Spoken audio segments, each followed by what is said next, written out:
Olá, pessoal. Hoje é quinta-feira, 23 de outubro de 2025, e nosso querido amigo Andrei Martyanov está conosco. Bem-vindo, Andrei. O prazer é meu. A qualquer momento. Andrei, deixe-me começar com o que Medvedev disse, a citação mais recente. Ele basicamente está dizendo: se algum dos inúmeros comentaristas ainda tinha ilusões, aqui está.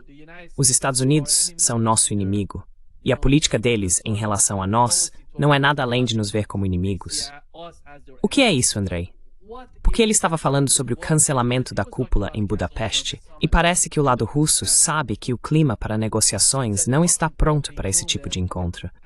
Por isso decidiram manter apenas conversas por telefone entre os dois. Estamos indo nessa direção.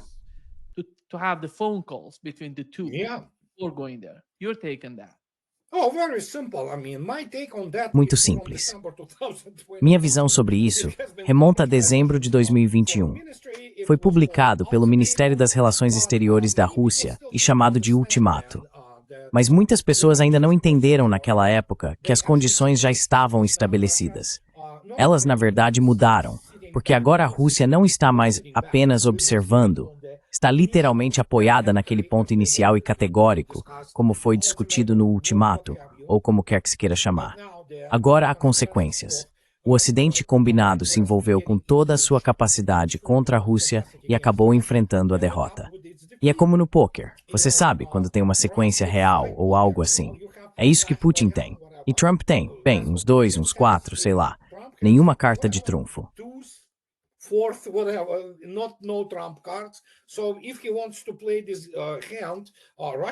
Então, se ele quer jogar essa carta, os russos não veem motivo para fazê-lo. Os russos não são pessoas ingênuas, como muitos gostam de retratá-los. Mas, novamente, a maioria dos que os retratam assim são pessoas que nunca comandaram nada em suas vidas. A questão aqui é: Medvedev é o alter ego de Putin. É realmente, sejamos francos, uma situação de policial bom e policial mau. Simples assim. E os Estados Unidos, e o Ocidente combinado, principalmente, têm que rezar para que Medvedev não se torne o próximo presidente. O que, na verdade, é uma probabilidade bastante alta. Muitos acreditam que é algum tipo de jogada de Medvedev, um movimento populista para ser eleito quando chegar a hora. Não, é apenas assim que ele pensa.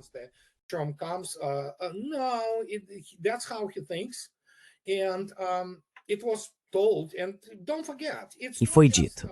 E não se esqueça, não é só o Medvedev. Hoje Vladimir Putin apareceu e pela primeira vez usou um termo que muitos na Europa especialmente precisam acordar para entender, quando disse que a resposta dele seria decisiva e chocante. Então o que posso dizer? Os russos sabem para onde o jogo, por assim dizer, está indo. E Trump, como eu já disse, a Rússia lhe deu uma saída. Trump não é um estadista, é um político, e não dos melhores. Então, o jogo dele acabou. Ele pode continuar fazendo o que quiser, mas sabe de uma coisa? O próximo ataque será, obviamente, contra instalações da OTAN, se algo ruim acontecer. E a Rússia já fez o alerta.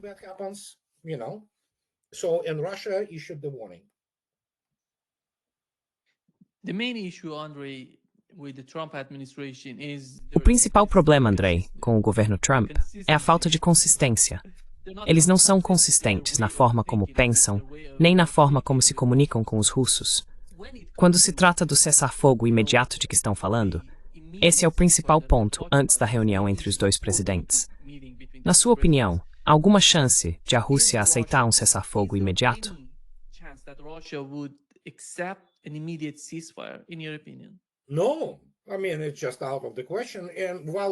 Não, quero dizer, isso está completamente fora de questão. E enquanto falamos, os russos estão agora lançando a operação para libertar Kherson. Só para quem não sabe. Quando você observa a dinâmica na linha de frente nos últimos meses, novamente ouça, para as pessoas que cresceram com o filme Patton e com a visão hollywoodiana da guerra, é difícil entender como uma guerra real é travada.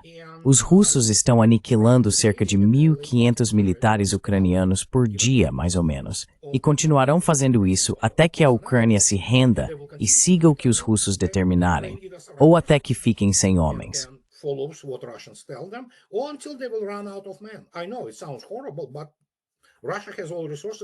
Eu sei que sou horrível, mas a Rússia tem todos os recursos para continuar isso pelo tempo que for necessário. Então a questão é, por exemplo, agora eles obviamente vão apresentar isso novamente, como algum tipo de manobra tática, sabe? Mas Pokrovsk, que na verdade é o nome regional de Krasnoyarsk para o local, eles estão fugindo de lá agora como ratos, sabe, em grupos de 10 homens. Obviamente, estão usando civis como escudos humanos. Isso é basicamente tática da OTAN. E sim, Pokrovsk, se você olhar o mapa de Pokrovsk hoje, a maior está liberada. Eles estão se concentrando principalmente na parte oeste e estão fugindo. E na verdade um ponto interessante, nos últimos meses a tendência tem sido muito evidente.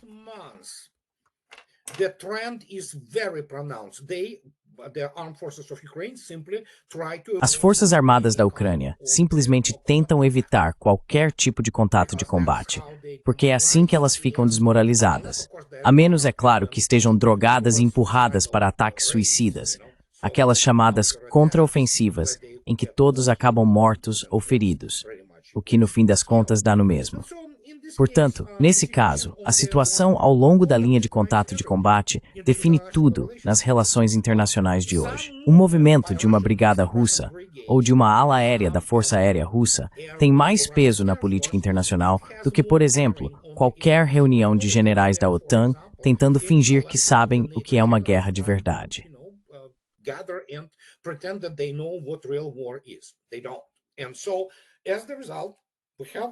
Eles não fazem isso. E como resultado, temos o que temos.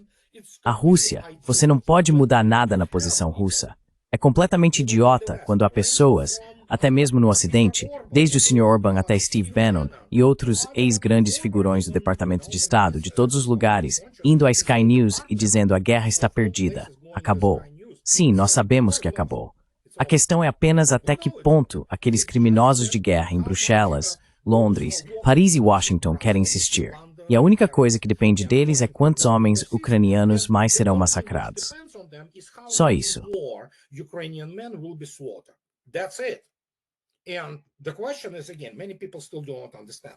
E a questão é, novamente, muitas pessoas ainda não entendem.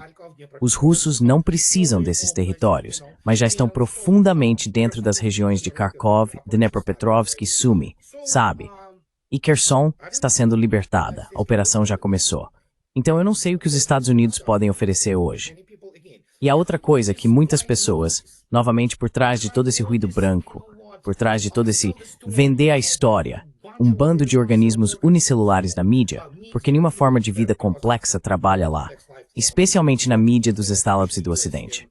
Esquecem que, por exemplo, o Sr. Ryabkov fez um anúncio surpreendente ontem. E quando o Sr. Ryabkov diz algo, é melhor ouvirem.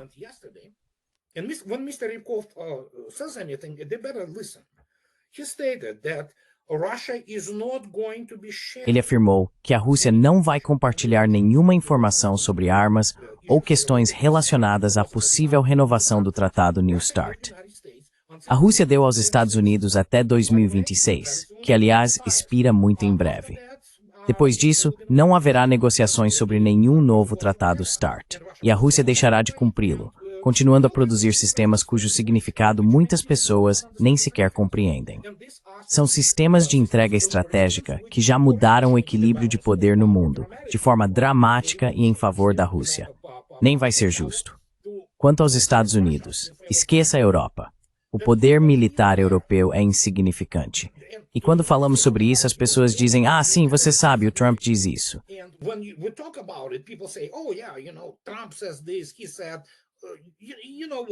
Ele disse, sabe de uma coisa? É como aquele negócio de ele me ama, ele não me ama. Sabe, tipo, um dia ele quer encontrá-los, no outro dia não quer. Ele é um homem totalmente incompetente. Está apenas tentando sobreviver porque suas políticas internas estão fracassando de forma dramática. E, que posso dizer? Mas é isso que está acontecendo nos bastidores. O que é mais importante do que os movimentos táticos e operacionais reais na linha de contato de combate. Porque sabemos o que está acontecendo lá. Sabemos como isso já terminou. Só precisamos saber como isso vai ser organizado em termos do resultado final, por assim dizer.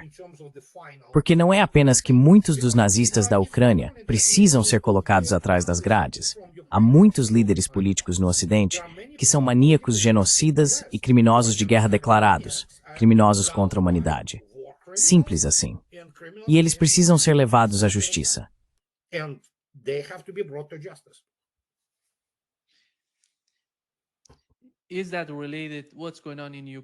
Isso tem relação com o que está acontecendo na Ucrânia. Isso está ligado à incapacidade de Trump de aceitar as realidades da Ucrânia. Porque é tão difícil para ele simplesmente dizer: você perdeu, vamos sair da Ucrânia. Por que isso? Porque, como você mencionou, Sergei Ryabkov disse que os apelos pelo desarmamento nuclear, que ignoram as realidades militares e políticas de hoje, são completamente irreais. Não dá para avançar com esse tipo de política na Ucrânia ou em qualquer outro lugar, na verdade.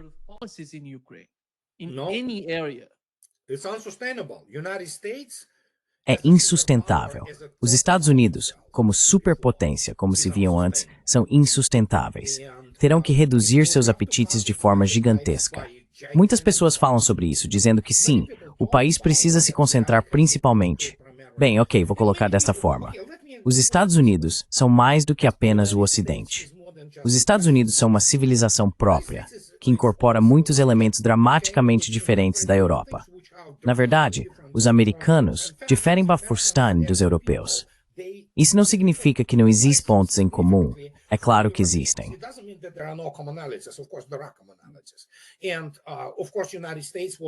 E claro, os Estados Unidos eram o Ocidente combinado, que é, evidentemente, a esperança final da Europa. Os Estados Unidos fracassaram miseravelmente nesse papel. E agora é hora de os Estados Unidos, voltar dentro e tentar entender o que está acontecendo no país. Trump é incapaz de fazer isso. Ele é um homem covarde, na verdade. E ele, obviamente, traiu o movimento MAGA, vendeu-o, tanto para a esquerda quanto para a direita. E precisamos ter em mente constantemente quem é a filha dele, Ivanka. Ela é casada com, um agente do Mossad, declarado e assumido. Então o cara é totalmente controlado e humilhado, basicamente, por Tel Aviv e Netanyahu.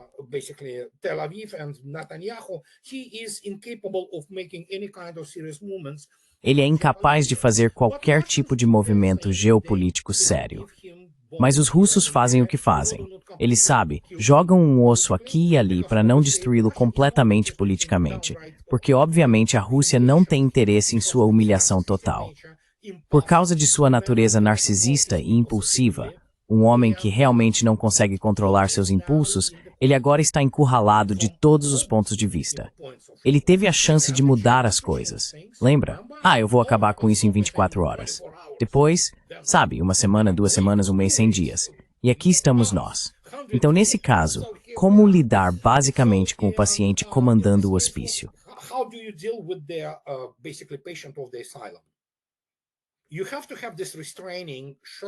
Você precisa manter uma camisa de força nele, Porque se os Estados Unidos entrarem em colapso, vai ser algo totalmente diferente de um colapso da Europa, que aliás está colapsando neste exato momento.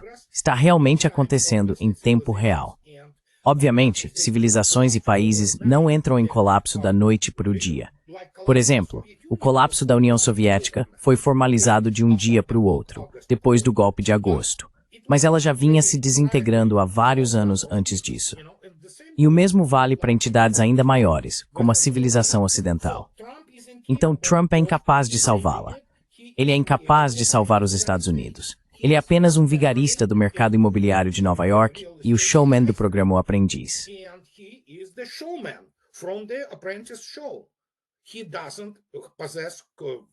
Ele não possui as qualidades de um estadista.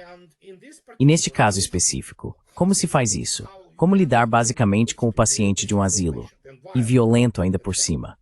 É preciso agir com muito cuidado, mas ao mesmo tempo de maneira muito firme. E como já declarei, está registrado, repetimos isso várias e várias vezes. Os Estados Unidos não têm cartas para jogar, a menos que queiram escalar para um confronto nuclear. E então os Estados Unidos deixam de existir junto com a civilização humana. Simples assim. Não há muitas opções.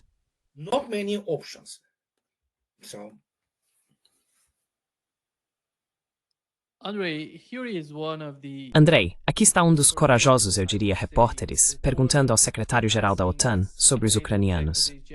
23% dos ucranianos querem lutar. E aqui está a resposta do secretário-geral da OTAN e depois de Donald Trump.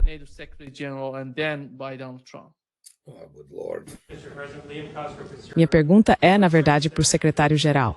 Senhor secretário, não sei se o senhor viu isso, mas as pesquisas vindas da Ucrânia mostram um colapso massivo no apoio dos ucranianos à guerra. Uma pesquisa da Gallup constatou que apenas 23%, menos de um quarto. Zelensky declarou hoje apoio à proposta do presidente Trump de congelar as linhas de frente como parte de um cessar-fogo. Ele disse que é um bom compromisso. As pessoas veem sua visita aqui como, digamos, uma forma de pressionar o governo dos Estados Unidos a continuar seu envolvimento na guerra. O senhor está claramente defendendo o envio de mais armas da OTAN para a Ucrânia. Mas os próprios ucranianos não querem lutar essa guerra. Então, como o senhor justifica isso moralmente?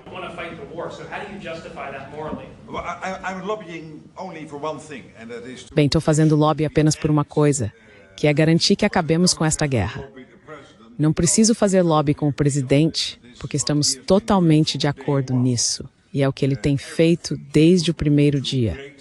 Tudo o que pôde para romper o impasse com Putin, para iniciar o diálogo, conversando também com Zelensky. Encerrar esta guerra é fundamental. E o fato de os Estados Unidos estarem agora fornecendo armas à Ucrânia, pagas pelos aliados, é extremamente importante. Isso vem acontecendo nos últimos 2 ou 3 meses. Cerca de 2 bilhões indo para a Ucrânia. Por que você acha que isso vai encerrar o conflito agora? O que você quer dizer? Você acha que mais armas realmente vão reduzir a guerra? Quero dizer, ainda há mais a ser feito. O que é necessário, o que o presidente disse neste fim de semana, é parar onde estão. Basicamente, fazer um cessar-fogo e depois ter todas as discussões sobre território e o que mais for. Mas primeiro, parar a guerra. Foi isso que você disse na sexta-feira e no domingo. É uma guerra. Quero dizer, sua pergunta é realmente justa. É uma guerra que nunca deveria ter começado. Você sabe o que eu penso sobre isso. Mas é uma guerra que nunca deveria ter começado. E nós não estamos vendendo armas para a Ucrânia. Estamos vendendo para a OTAN, o que é diferente do que acontecia antes com o Biden. Ele simplesmente deu 350 bilhões de dólares em armas e dinheiro diretamente para a Ucrânia. E isso foi muito tolo. Mas nós vendemos para a OTAN, e em teoria, eles podem fazer o que quiserem com elas. Na Ucrânia, mas provavelmente é.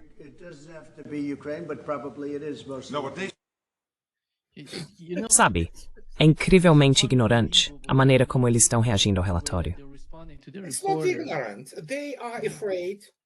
Não é ignorância. Eles estão com medo.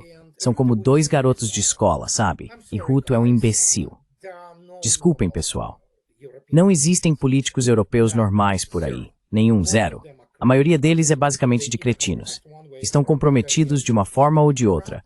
Totalmente corruptos, totalmente covardes, e agora estão lutando por suas vidas.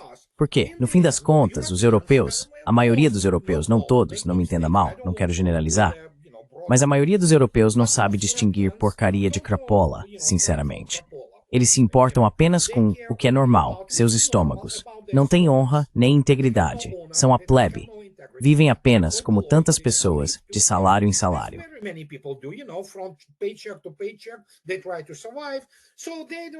Eles tentam sobreviver, então não se importam nem um pouco com todas as coisas que estamos discutindo aqui. Exceto, é claro, que são doutrinados, o que é totalmente normal para os europeus. Eles sempre foram não apenas russófobos, odeiam os russos visceralmente por uma razão simples, porque são basicamente pobres, e é isso que estão se tornando agora.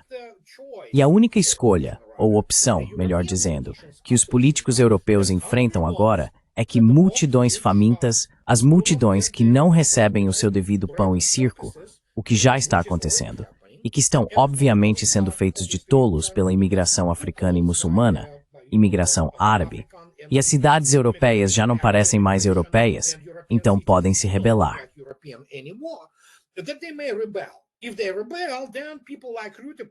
Se eles se rebelarem, então pessoas como Rudy provavelmente estarão penduradas nos postes de luz. Isso não vai ser feito por razões morais, não vai ser feito por razões anti-guerra, não vai ser feito por nenhum tipo de razão humanitária elevada. Tudo isso vai acontecer porque os europeus estão com fome e perdendo seu padrão de vida, que nos últimos 50 e tantos anos foi sustentado pela União Soviética e pela Rússia por meio da energia. E é isso que eles enfrentam. Eles estão com medo. Muitos deles, como Rudi, a cúpula militar e política da OTAN, são criminosos de guerra. Isso é absolutamente indiscutível.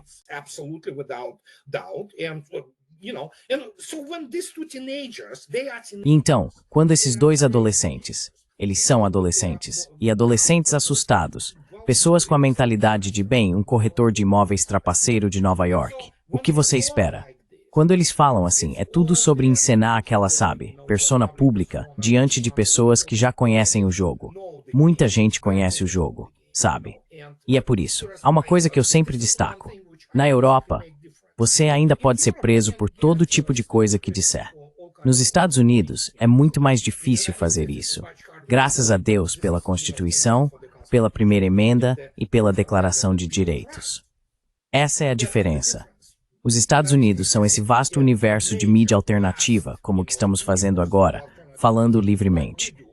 Na Europa não é tão fácil, cara. Quer dizer, você pode ser perseguido por isso.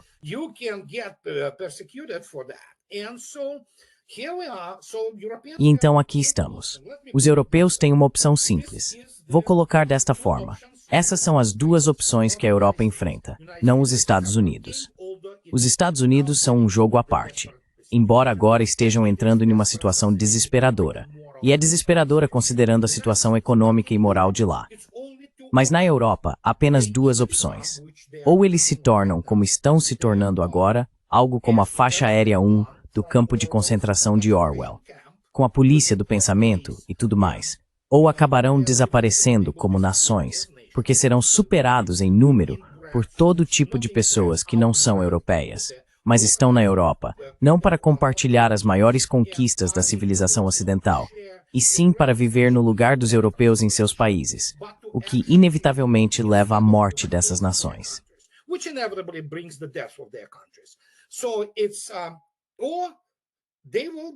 Então basicamente eles farão o que os franceses fizeram com a Bastilha, sabe? E todas aquelas coisas. E então algumas pessoas talvez acabem literalmente penduradas nos postes de luz, porque a elite globalista que comanda a Europa tem como objetivo a aniquilação da população europeia nativa, por meio da miscigenação, que é um eufemismo para a imigração em massa totalmente não nativa dos europeus. É a destruição completa da cultura europeia, do que há de melhor nela. É a completa desvirtuação sexual dos europeus, completa pedofilia, todo tipo de coisa assim. É disso que se trata. E os europeus consentiram com isso. Certo, esse é o problema.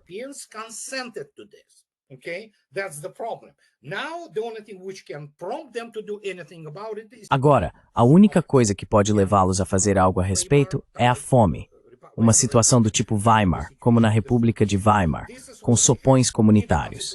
É isso que eles têm no campo de concentração, onde serão literalmente vigiados pela polícia e por todos aqueles mecanismos repressivos, seja lá quais forem os serviços de segurança.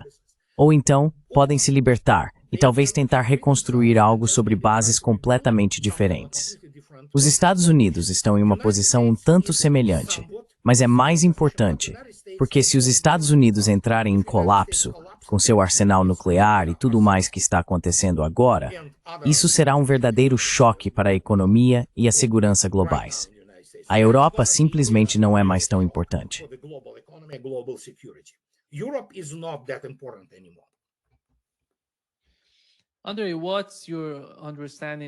Andrei, qual é a sua compreensão sobre a Polônia? Lembramos que quando essa guerra começou, eles estavam muito agressivos. Depois recuaram, não queriam se envolver tanto na Ucrânia. E recentemente, de novo, estão ficando mais agressivos, sabe? A Alemanha perguntou a eles sobre um cara que parece estar envolvido no Nord Stream. Eles disseram, vocês não têm o direito de ter o Nord Stream. Quem é a Polônia para decidir sobre o gasoduto Nord Stream? O gasoduto Nord Stream era entre a Rússia e a Alemanha. Quem é a Polônia em toda essa situação?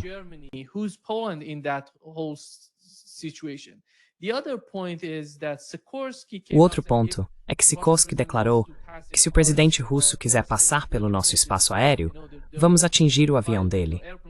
E o ex-primeiro-ministro polonês, veja o que ele disse ontem, afirmou: nós na Polônia temos uma arma que podemos dar à Ucrânia, a ucranianos em idade de conscrição. Ele está literalmente oferecendo às pessoas que estão desesperadas por causa da guerra na Ucrânia. Ele quer mandá-las de volta para lutar, para morrer, por Zelensky. O que está acontecendo com a Polônia, na sua opinião? What is that with Poland, in your opinion? Bem, a Polônia, em geral, não todos os poloneses, que fique claro, é, na verdade, culturalmente muito próxima dos russos. Mas o motivo pelo qual eles odeiam os russos é porque a Polônia nunca se tornou o império que queria ser.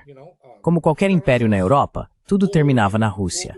Sabe, ou os russos vão até Berlim no século XVIII, ou entram em Paris em 1814, ou então aparecem aqueles colaboradores que capturam o Kremlin e tudo mais.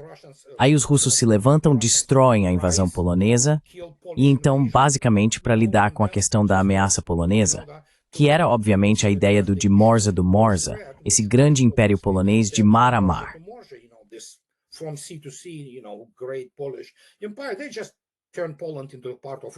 Eles simplesmente transformaram a Polônia em uma parte da Rússia. Foi assim que aconteceu, e eles odeiam os russos por isso. Não todos, é claro, não me entenda mal. Não quero generalizar todos os poloneses, mas suas elites políticas são perdedoras, não tem nada com o que jogar. A Polônia era totalmente industrializada até pouco tempo atrás. Eles foram sustentados com todos aqueles subsídios e empréstimos privilegiados para construir uma fachada após o colapso da União Soviética. Mas esse tempo acabou. Agora precisam pagar esses empréstimos. Foram completamente desindustrializados. Praticamente não produzem nada. A famosa construção naval deles acabou, por exemplo.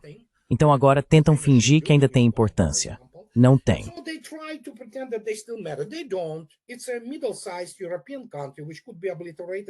É um país europeu de tamanho médio que poderia ser obliterado até mesmo por armas convencionais, sem qualquer necessidade de armas nucleares. Então eles tentam fingir que são importantes, mas não são. A única coisa que resta é, por exemplo, dizer coisas triviais como: se aviões russos invadirem o espaço aéreo polonês, sim, vocês têm o direito de abatê-los. Mas dizem isso como se fosse algo grandioso. O mesmo vale se um avião polonês entrar no espaço aéreo russo. Bem, os russos vão abatê-lo. Eles podem fazê-lo pousar primeiro e depois trocar o piloto. Mas é isso. É só repetir coisas óbvias. Sabe o que quero dizer? Eu sou Andrei Martyanov. Sabe de uma coisa? Encare a realidade. Certo, é isso que eles são.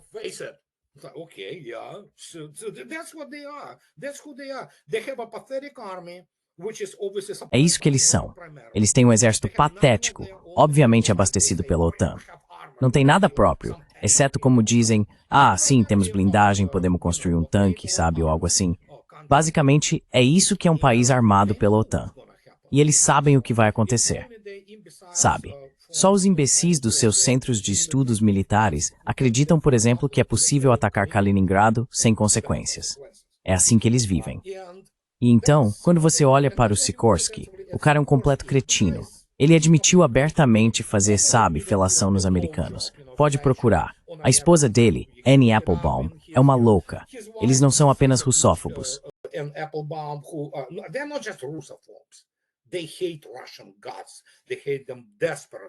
Eles odeiam os russos. Odiaram-nos desesperadamente. Tanto que é pior do que os nazistas. Se dependesse dele, ele mataria a maioria dos russos de qualquer maneira. E é isso que eles são. E isso continuará sendo assim.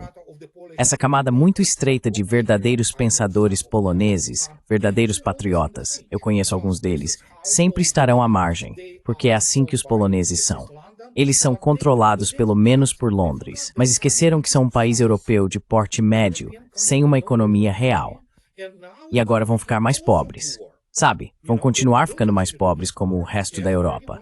Alemanha e Polônia inevitavelmente enfrentarão as filas das sopas, porque os russos já disseram: nós não, pessoal. Obviously, Europe still tries to buy Russian oil and Obviamente, a Europa ainda tenta comprar petróleo e gás russos, o que mostra quem essas pessoas são. Elas não têm nenhuma honra. E não se esqueça, os russos têm essa palavra gonor.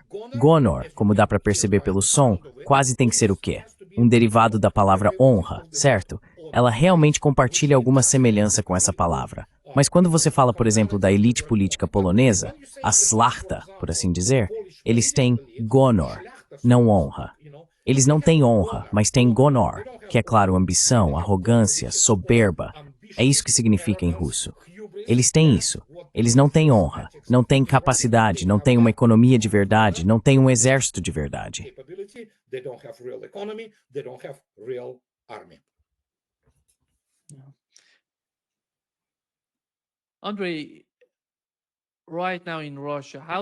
Andrei, neste momento na Rússia, como eles se sentem em relação a Odessa? Você acha que com o passar do tempo, Odessa se tornará um dos principais objetivos do exército russo? Ou eles vão lidar com isso de outra forma, sem intervir militarmente?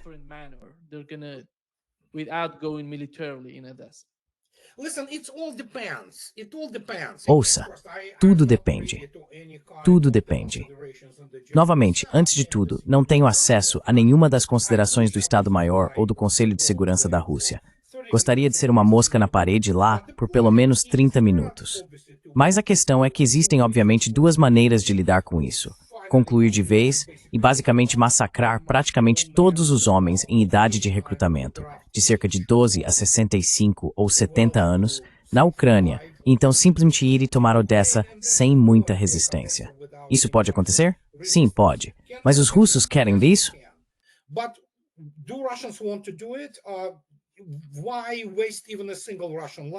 Por que desperdiçar até mesmo uma única vida russa, quando provavelmente é possível resolver isso por meio de uma solução política?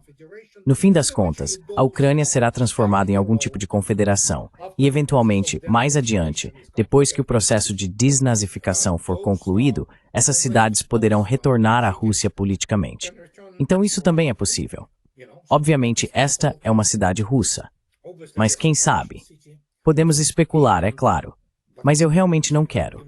Quero dizer, essas são apenas duas maneiras de lidar com a situação. Eu optaria pela solução política, sinceramente.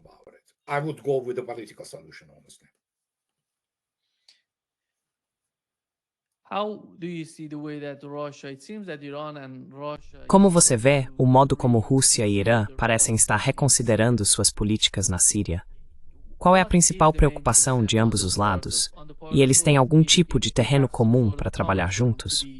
Por que tivemos Al-Jolani indo à Rússia, conversando com Vladimir Putin, e depois o enviado russo para a Síria foi ao Irã se reunir com o chefe da Segurança Nacional iraniana? Há algo acontecendo que ainda não entendemos bem. Então, na sua visão, o que realmente está em jogo na Síria? Qual é a sua opinião sobre isso?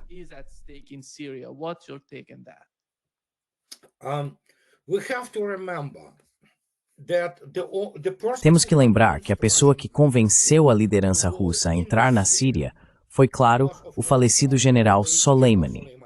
Ele voou para a Rússia e se encontrou com algumas pessoas de altíssimo nível lá, desde o ministro da Defesa até, acredito eu, o próprio Putin. Não tenho certeza, talvez não tenha sido o caso. Mas ele certamente se encontrou com o ministro da Defesa e com o chefe do Estado-Maior, e convenceu a Rússia de que precisava ajudar os sírios. Agora, o que muitas pessoas não entendem é que, antes disso, as relações entre Moscou e Damasco não eram fáceis. O governo de Assad não era exatamente simpático aos russos. Não se esqueça de que era um governo muito voltado para o Ocidente, até que, é claro, todos viram o que aconteceu com a Líbia.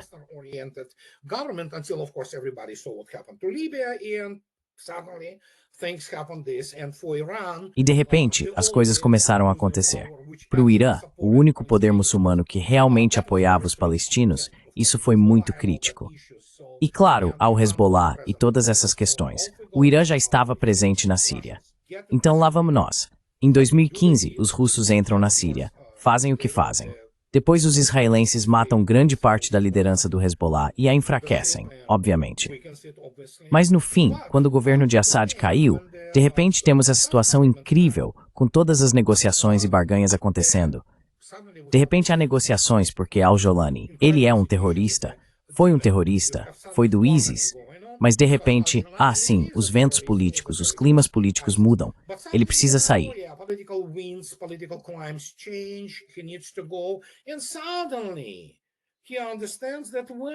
E de repente ele entende que, bem, Israel vai continuar com essa ideia de grande Israel, que é claro, não se trata apenas das colinas de Golã, mas também de outras terras tradicionalmente árabes. E então algo desperta em Jolani, e ele diz, meu Deus, não temos nada para contrapor a isso. Quero dizer, eles podem contra-atacar com terrorismo, explodindo ônibus e coisas do tipo, e era basicamente isso que estavam fazendo. Mas então ele veste um terno europeu, voa para Moscou e diz sim. Inicialmente dizem que ele tentou convencer Putin a abandonar Assad. Não, a Rússia não faz isso, apesar do fato de que foi Assad quem, até certo ponto, essa já é uma outra história.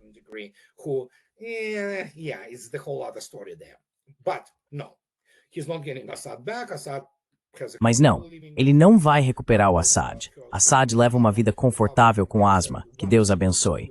Desejo a ela a recuperação do câncer. Uma mulher maravilhosa, linda, absolutamente. Então você tem Khmeimin e Tartus, e agora eles querem que fiquem lá. Essa é a única garantia para a Síria como Estado, não se engane. Não apenas para o governo. Veja, não estamos discutindo que tipo de governo, mas estamos falando sobre o governo na Síria. Um governo da Síria, que de repente reconhece que, meu Deus, são os russos que, veja só, nos dão um certo grau de proteção contra Israel. E claro, de repente ele diz, sim, vamos honrar todo tipo de compromisso em relação à base de Khmeimim e a Tartus.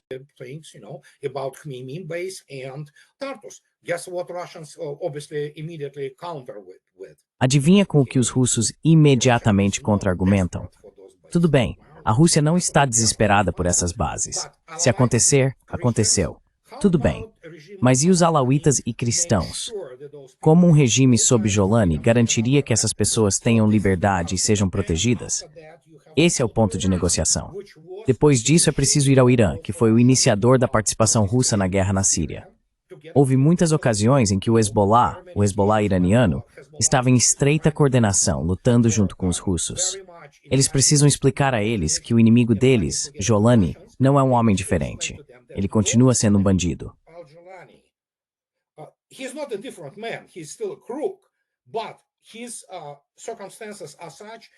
Mas as circunstâncias dele são tais que precisamos fazer um acordo de verdade.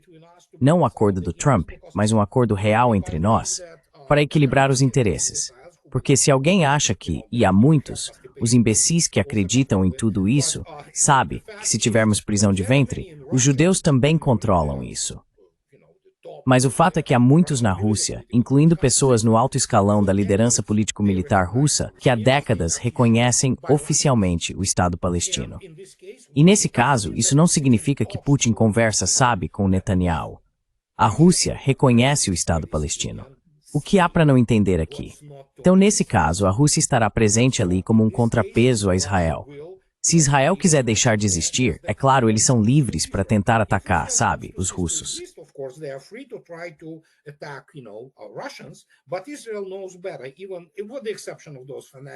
Mas Israel sabe das coisas, exceto por aqueles fanáticos como Smotrich, ou seja lá quais forem os nomes daqueles malditos, aquelas pessoas perversas no governo de Netanyahu.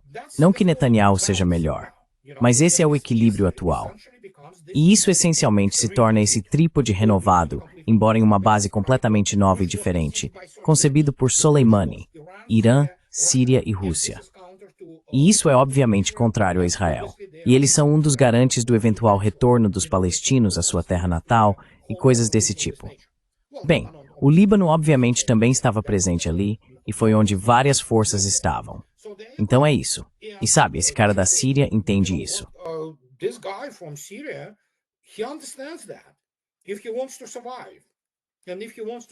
Se ele quer sobreviver, e se quer que seu governo sobreviva, é melhor começar a jogar dentro desse paradigma, e começar a agir dentro desse paradigma.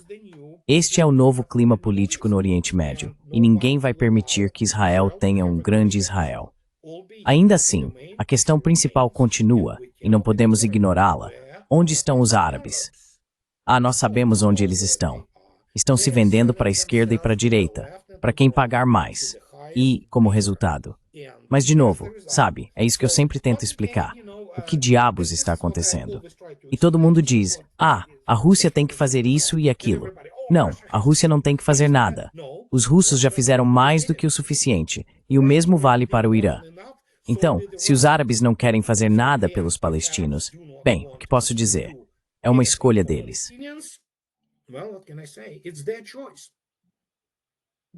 É realmente uma pena, na verdade, com os Estados Árabes.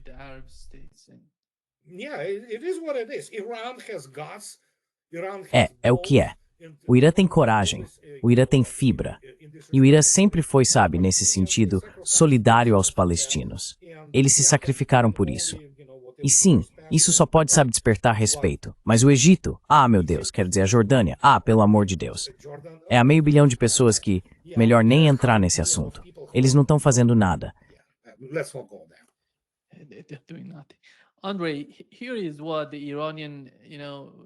Andrei, veja o que o ministro da inteligência do Irã disse.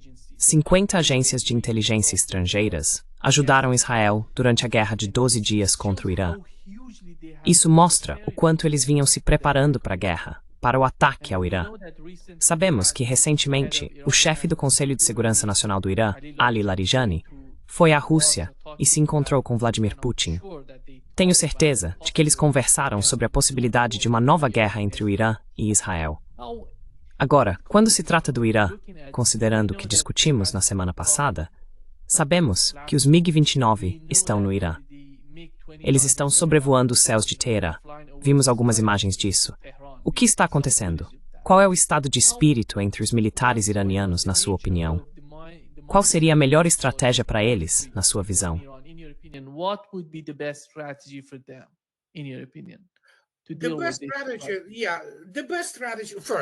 A melhor estratégia, primeiro precisamos ter em mente, isso saiu nas notícias, foi confirmado. Israel entrou em contato com Moscou, porque Moscou tem uma relação razoável com Israel. Eles pediram a Moscou que transmitisse ao Irã, a Teherã, que Israel não quer guerra. Claro que não quer. Por enquanto. Por enquanto. Mas mais adiante, a estratégia é muito simples. A Rússia está apoiando o Irã agora, como o Sr. Lavrov afirmou há uma semana. Não há limitações, nem sanções. Acabou. E nossa cooperação militar segue em ritmo acelerado. Qual é essa cooperação militar? Mais radares e sistemas de defesa aérea que podem criar um campo de defesa aérea bastante sólido ao redor do Irã. Sim, os Su-35 estão lá, os MiG-29 SMT também, e mais estão chegando.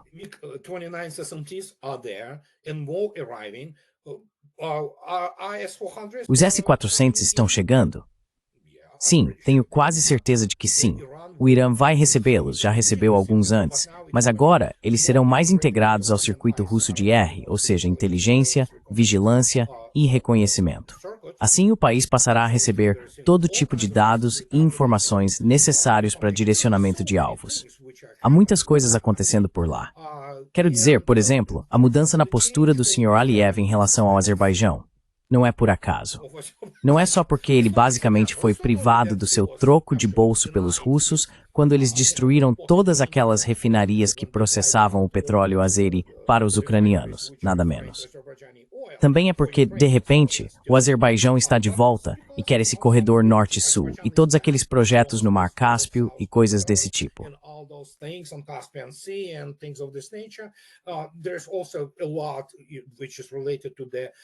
Há também muito relacionado à melhora dramática do poder de ataque da flotilha do Cáspio ali. Então, de repente, torna-se uma situação em que a Rússia não permitirá que o Irã seja derrotado. O que quer que os iranianos pensem, e por mais que a oposição liberal de Teherã pense a respeito, isso agora é secundário diante do fato de que o Irã está sendo abastecido com armas quase de ponta. Mas, novamente, o Su-35, sim, é de ponta. É o melhor caça do mundo. Ponto final. Bem, com exceção do Su-57. E ele tem um histórico de combate incrível. Nenhum F-15 ou F-22 chega perto, sabe? Então, quando o Irã obtém esse tipo de arma, e sabemos que eles pilotam o Su-35, é um avião muito complexo no sentido de que é preciso estar extremamente bem preparado e é necessário saber russo.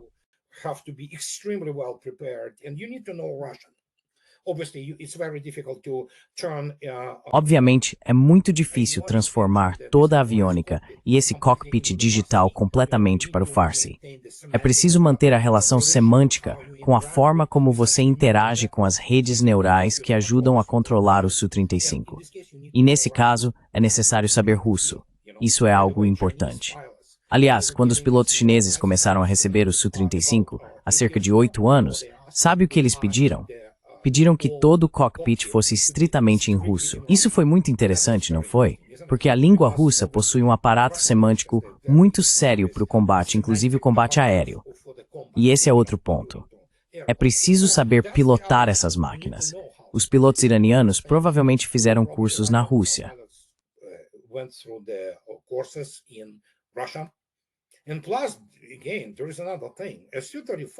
E além disso, há outro ponto. O Su-35 é uma aeronave totalmente centrada em rede. Ele possui enlaces de dados, pode se comunicar. Não sei se os russos os forneceram, mas tenho quase certeza de que sim, no caso do Irã. Ele pode se comunicar diretamente com todos os tipos de sistemas e transmitir informações de voz e imagem, incluindo dados de mira, diretamente para suas telas. É possível se comunicar com muitos recursos dessa forma. Como resultado, é necessário estar completamente imerso nessa rede russa de inteligência, reconhecimento e vigilância, que se concretiza, por exemplo, no Su-35S. Como já mencionei, é uma máquina totalmente centrada em rede, capaz até de controlar sozinha uma ala aérea inteira, como uma única aeronave.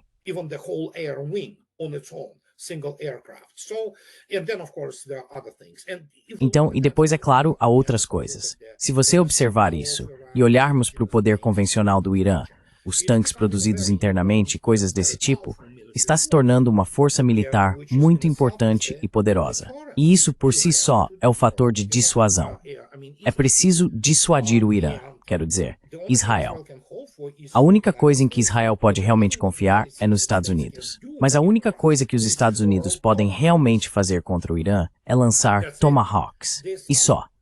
Esse teatro kabuki, com o B-2 voando e lançando alguma bomba, o que obviamente foi combinado de antemão para os Estados Unidos salvarem as aparências. Sabe, isso nem é sério. E é isso que resta. Você sempre precisa observar a capacidade e sempre precisa observar a correlação de forças e meios.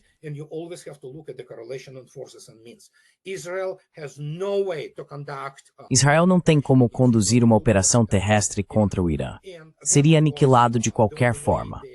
E então, é claro, a única coisa em que podem ter esperança é que em algum momento no futuro, talvez em 30 anos, os Estados Unidos desenvolvam defesas adequadas que possam interceptar alguma coisa. Pelo menos, sabe? E é isso. Mas o Irã tem um futuro promissor pela frente, especialmente no desenvolvimento do comércio, tornando-se um centro de transporte estratégico extremamente importante e construindo sua própria indústria, e assim por diante. Isso se encaixa bem na estratégia geral do espaço eurasiático, mais especificamente na parte eurasiática, do lado russo-europeu em direção ao restante do continente. Vamos ver, sabe? Mas os Estados Unidos estão desesperados, e Israel também. Israel controla os Estados Unidos.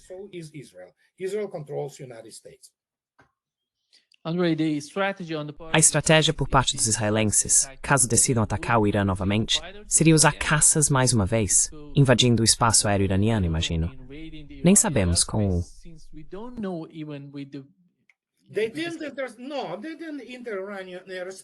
Não, eles não entraram no espaço aéreo iraniano. E não se esqueça, nas primeiras horas da guerra de 12 dias, a surpresa foi alcançada. Não por interferência ou ataque a nada. Foi basicamente uma operação de distração e sabotagem, realizada em solo. Ponto. Foi principalmente o Mossad e aquelas forças dentro do Irã que fizeram isso.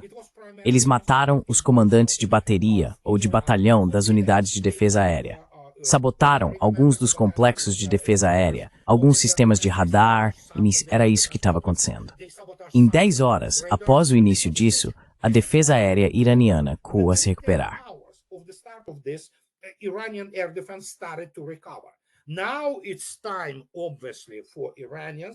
Agora é hora, obviamente, de os iranianos, o que já está acontecendo, acredito, obterem defesa aérea adequada, de última geração, resistente a interferências e totalmente centrada em rede. A Rússia possui isso e, ao que tudo indica, está fornecendo agora. Então será muito, muito mais difícil. Não que os serviços de segurança iranianos não saibam mais quem fez isso ou como. Eles sabem. E já vimos como espiões iranianos, por assim dizer, penetraram na instalação nuclear israelense, fizeram vídeos sobre isso e os divulgaram dizendo: sim, vocês não são os únicos que sabem fazer as coisas. É um jogo muito complexo. Mas Israel estará perdendo sua... Bem, já não tem mais supremacia militar.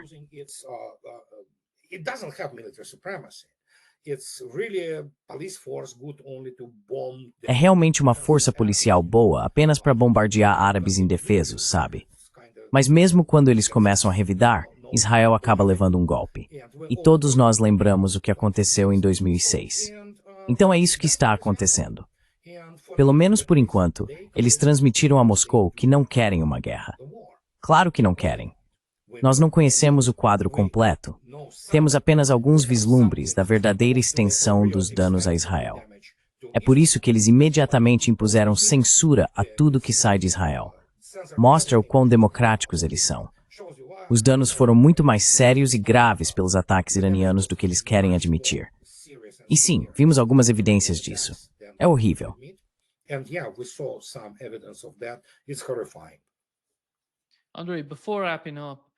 Andrei, antes de encerrarmos, o que os Estados Unidos podem oferecer a Israel se eles decidirem atacar o Irã usando bases no Oriente Médio, usando as bases dos Estados Árabes? Qual é a possibilidade de os Estados Unidos ajudarem nesse caso? Quero dizer,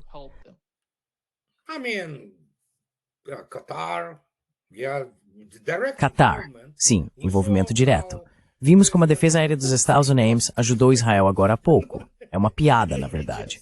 E em termos de envolvimento direto, provavelmente sabe, então. E é só isso. De novo, como eu já disse, mesmo se você analisar de forma analítica, na minha opinião, isso vai suicida. Eles não têm nada a oferecer. Eles não têm nada a oferecer. E, novamente, a principal questão é, e essa é a parte interessante, de que tipo de mísseis Onyx estamos falando? Ou será o Yakont, que é a versão de exportação, de acordo com o regime de não proliferação para mísseis de cruzeiro com alcance superior a 300 km? Ou será a versão mais recente do P-800 Onyx, que tem um alcance de cerca de 1.000 km? Então, isso basicamente define o que vai acontecer se os Estados Unidos quiserem entrar naquele campo de tiro, sabe, com os iranianos lançando aqueles mísseis de cruzeiro realmente sérios. Pois é, ninguém quer correr esse risco. Os Estados Unidos não querem correr esse risco. A única coisa que os Estados Unidos realmente podem oferecer a Israel é poder aéreo.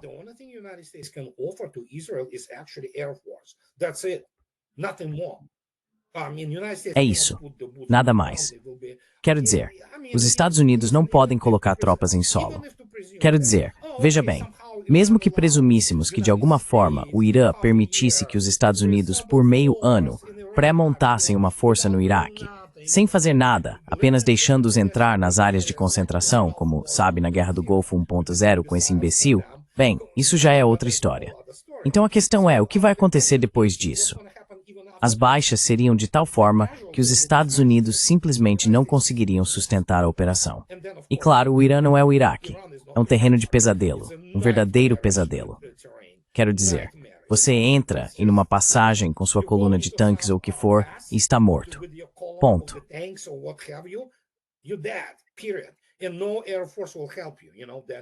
E nenhuma força aérea vai te ajudar. Essa é a questão. Mas, novamente, como eu já disse, os iranianos agora estão recebendo caças de última geração e será muito interessante ver os Su-35 iranianos. Sabemos que eles estão lá. Sabemos que estão treinando. Mas é mais do que apenas o MiG-29 SMT. O MiG-29 SMT pode carregar o R-77, que é um míssil de médio alcance. Eles o chamam de Amramsky. É besteira. Na verdade, ele tem um alcance maior que o AIM-120 Amram. Isso significa que, você sabe, esses MiG-29 SMTs têm radares de última geração. Eles não têm nada em comum com os MiG-29A que o Irã tinha antes.